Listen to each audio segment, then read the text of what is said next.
Hi guys, welcome back to my channel. My name is Mica and thank you so much for clicking on this video today.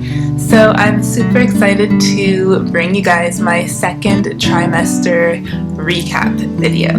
And if you haven't seen my first trimester recap, I will link that up in the cards here for you to check out. But yeah, time has flown, and believe it or not, I'm already 29 weeks today. So I'm into my third trimester already. So instead of going week by week, I'm gonna do kind of a summary of weeks 14 to 27. So in general, second trimester was better than the first. And that's because a lot of the really intense symptoms that I described in that video had reduced or gone away completely. And so you hear a lot that the second trimester is like your, what do they say, the honeymoon, or like the sweet spot of pregnancy.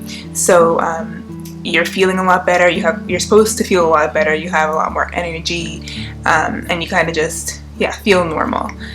So I found that I did feel a lot more energetic right as soon as I entered this second trimester.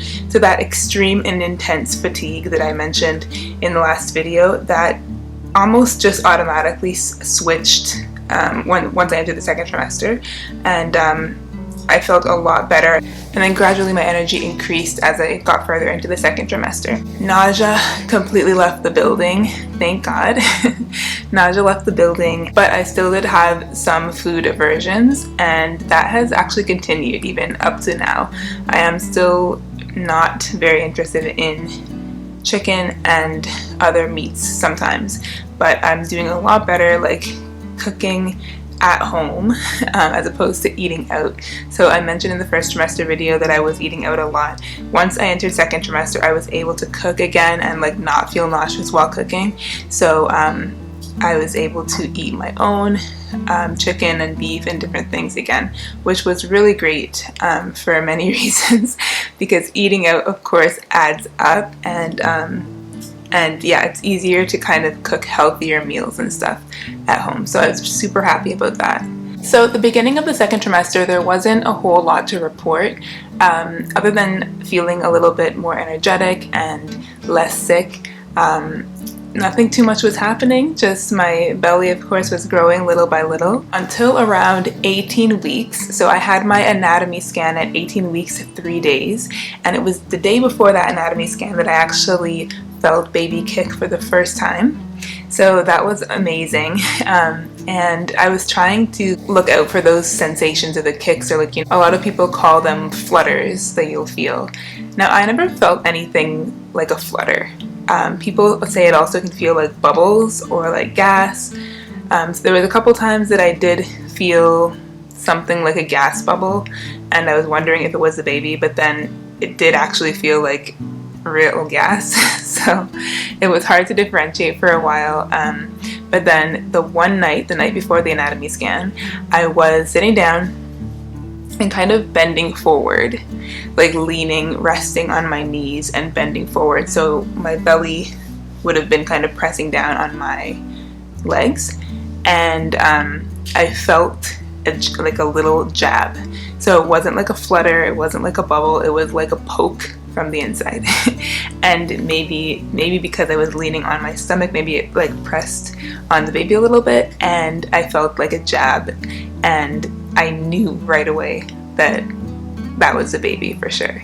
So I remember just running and telling my husband that I think I just felt the movement. And then ever since then, when I went to the anatomy scan the next day, while they were doing the ultrasound, she was kind of pushing and prodding a little bit to get the baby to move in different positions, and I felt the same movements again. So then I knew, then I could confirm, because she was like, yep, the baby just moved. So I could confirm that that was actual baby movement. So that was super exciting, and feeling baby move is one of the most magical things, like one of the most special things, I think, of the second trimester. Up until now, like, I just love to feel those movements. And of course, as the weeks went by and as baby grew, I could feel movements stronger and stronger. And so, yeah, love that part. So another plus of this anatomy scan is that we were able to find out the gender. So we decided that we did want to know the gender for this baby beforehand, so it would be easier to prepare and everything. And yeah, I think maybe for future children I'll wait and have a surprise, but this one I really wanted to know. So we got an envelope and we wanted to do a gender reveal, which we did. And if you follow me on Instagram, you may have already seen it, but if you don't, I'll insert a clip of it right now for you to take a look. Okay. Oh, that's wrong. Okay. We're counting down from 10. Okay, I guess 10. No. 10, 9, 8, 7, 6, 5, 4, 3, 2.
So as you guys can see, we are having a girl, a baby girl. We're super excited. It was actually both my husband's and my heart's desire to have a baby girl as our first child, and so super blessed and super grateful that we feel like our prayer was answered for, of course, just fruit of the womb, but then our heart's desire to have a little girl first. So yeah, super happy about that. So of course, after that, finding out the gender of the baby, it felt like so much more real, and I felt like the bond that I started to feel for her was even that much more significant, because after knowing that it was a little girl and then thinking of the name that we wanted and everything, like everything just started to feel a lot more real and exciting. So that was awesome. Another thing that happened early on in the second trimester is I started to see the dark line that goes down the center of your belly for most women. I think it's called the linea nigra. So that started to form early second trimester, and I noticed it after having a shower one day, and I was like, wow. So that mine actually just is like halfway up from the bottom. It doesn't really go all the way. Maybe it will later, but as for now, it's kind of just halfway. So far, I have no stretch marks, so no stretch marks throughout the second trimester. I've actually just been using natural shea butter, which we actually got when we traveled to Ghana last year. So that's awesome. I gave my mom this natural shea butter, and she actually mixed in some essential oils in it. So it's feels really amazing on the skin. So I actually put that all over my belly and my chest and like everywhere else that I feel like needs extra moisture from stretching.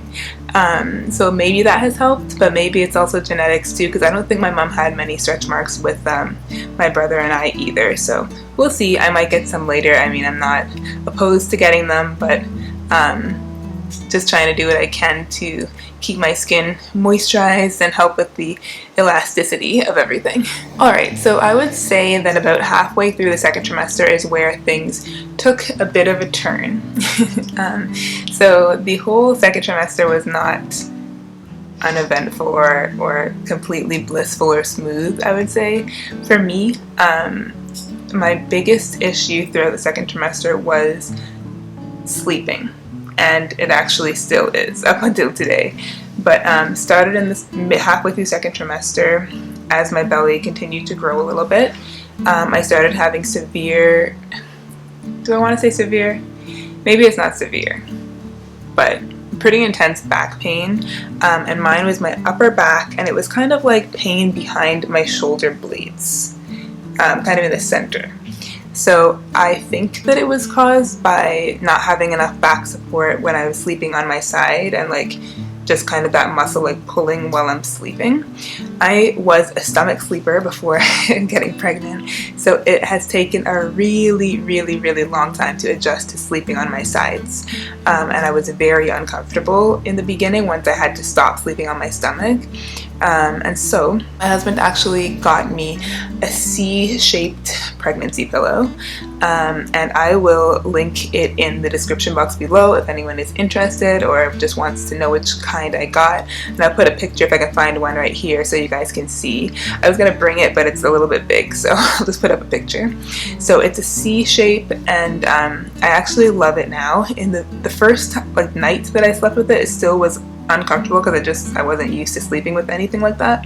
But after a few nights, I really fell in love with it. So basically, like, I just cuddle it.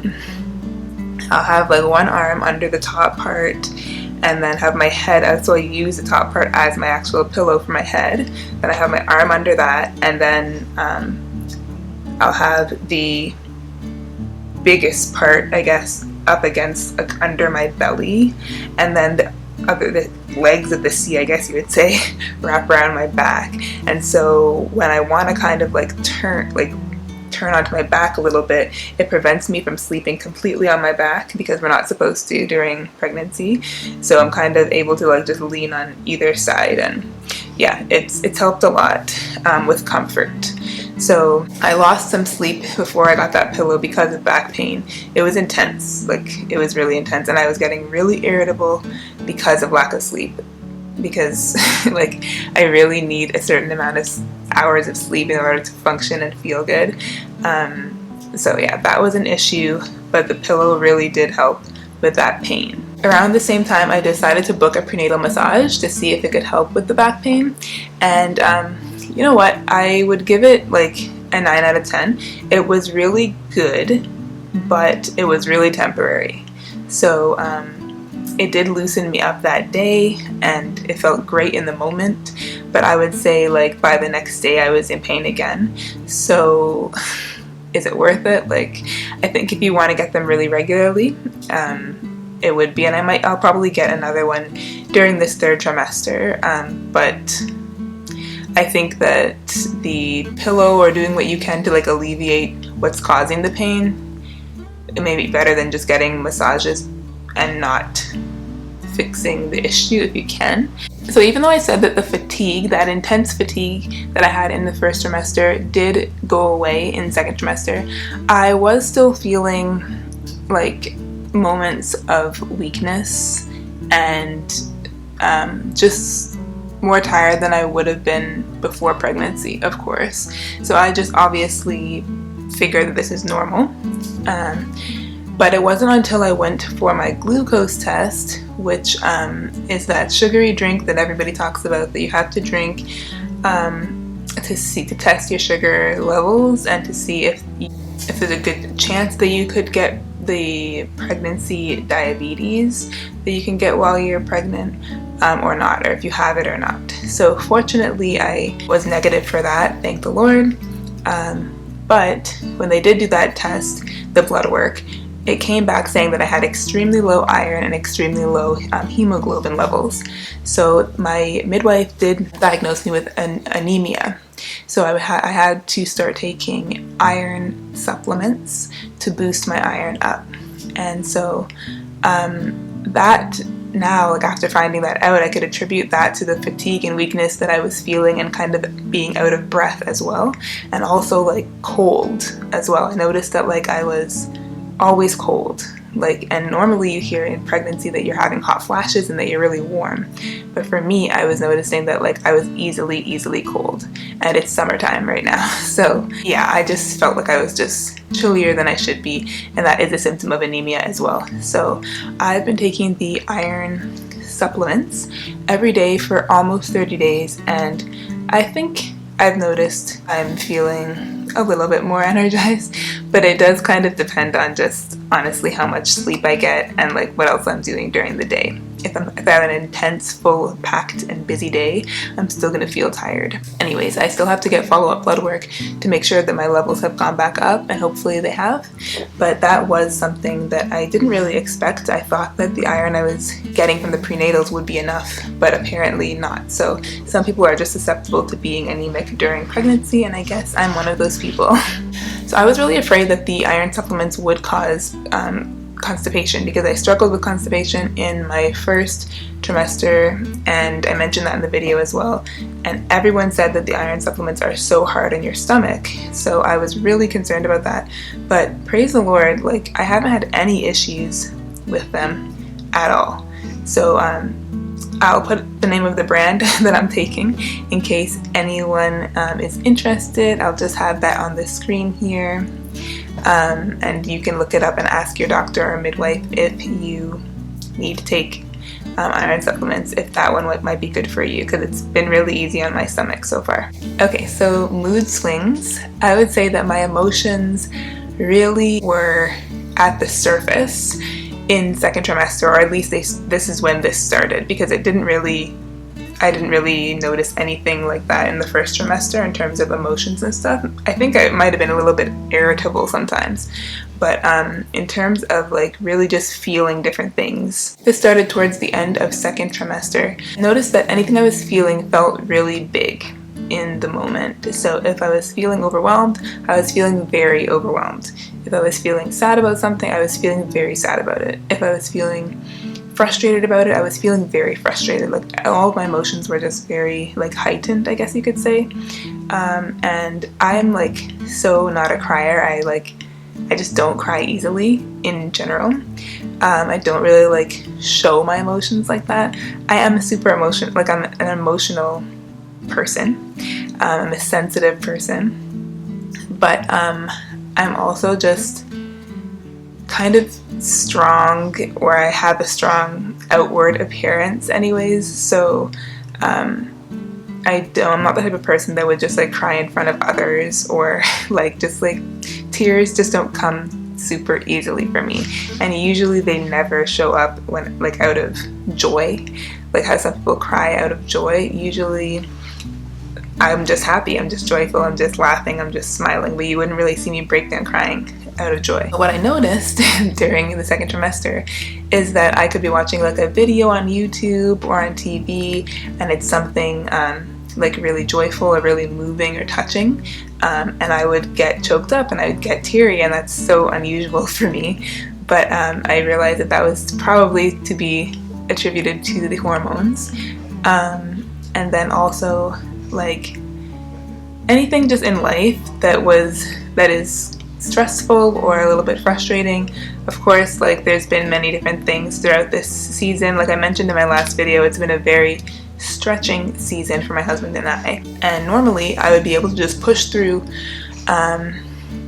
just push through, yeah, push through, figure out a solution, and just power through and get things done. But during pregnancy, I found that like I'm just a lot more prone to just feeling overwhelmed, like a sense of overwhelm, and then that overwhelming feeling easily can bring tears.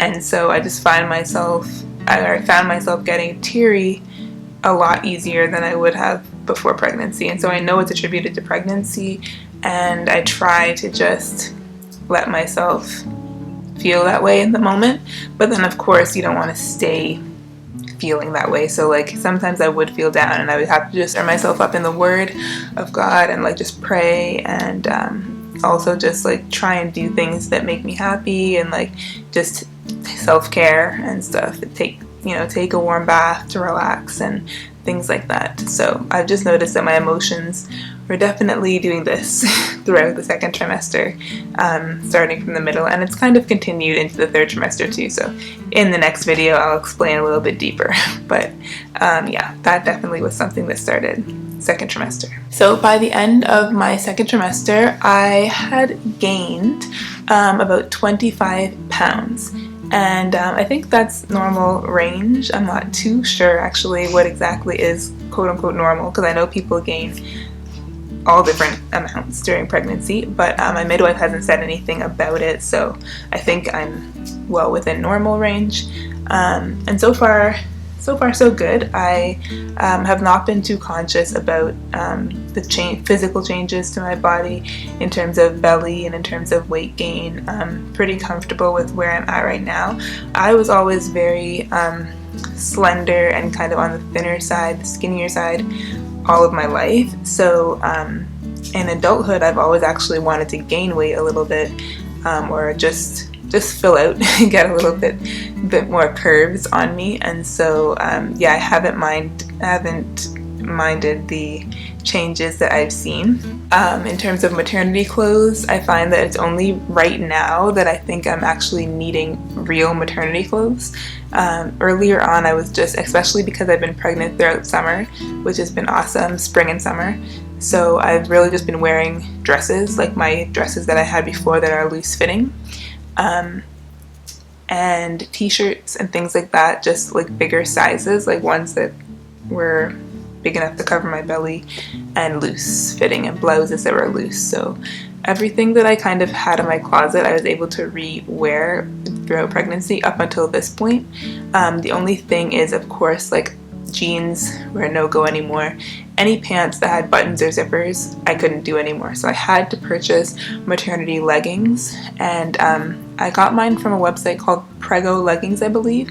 I will link it in the description box below as well. They're decent. I got 3 pairs. I did get a run in the back of the first order, so that's why they sent me a 3rd one for free, actually.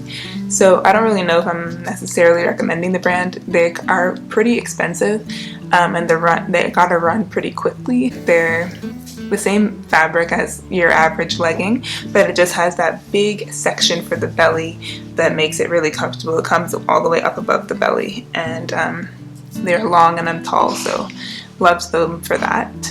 And I just wear leggings pretty much all the time with t-shirts or dresses.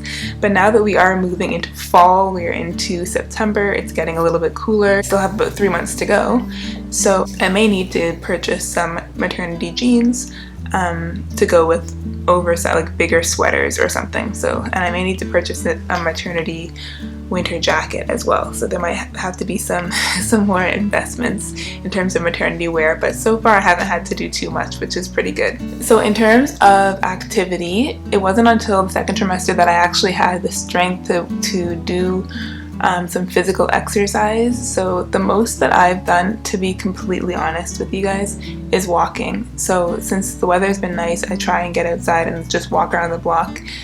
Sometimes I'll go further than that, especially if I'm with my husband, because I find walking by myself really boring.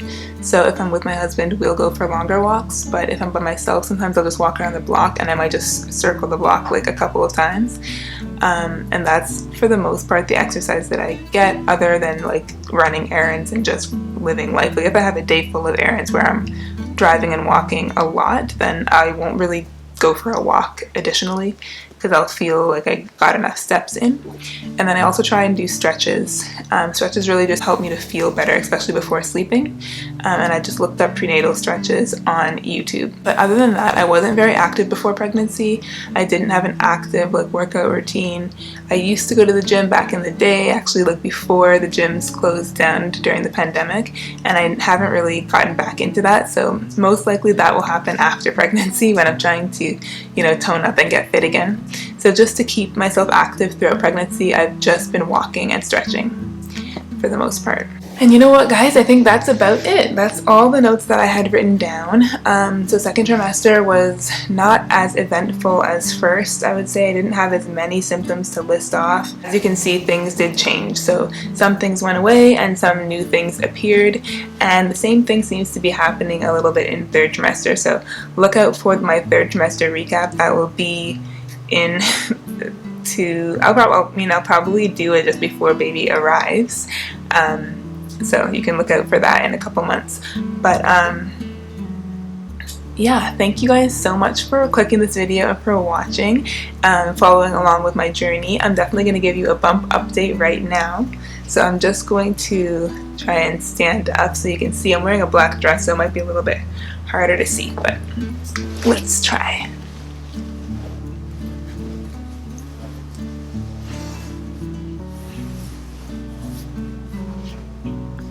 So here's baby girl.